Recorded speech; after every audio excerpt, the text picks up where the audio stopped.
গ্রামের শেষ মাথায় একটা পুরনো বাড়ি ছিল। সবাই বলতো ওখানে নাকি ভূত থাকে, কিন্তু কেউ কখনো ঠিক মতো দেখেনি।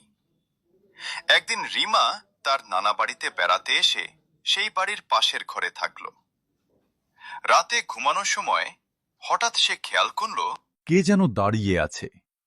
সে তাড়াতাড়ি জানালার কাছে গেল। পর্দা সরিয়ে সে দেখল একটি ছেলে খুব কান্না করছে পাশের বাড়িটি থেকে।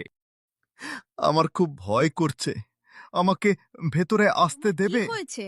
তুমি এখানে একা একা কি করছিলে? এখানে তো ভূত থাকে, তুমি জানো না? আমি এখানের ভূত, আমাকে সবাই ভয় পায়, কিন্তু আমি কারো ক্ষতি করি না। ও মাগো, বাঁচাও বাঁচাও!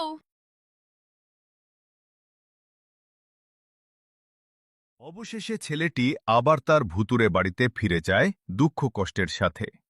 সে বলে, আমাকে কেউ পছন্দ করে না, আমি কারোর বন্ধু হতে পারি না, আমাকে একাই থাকতে হবে।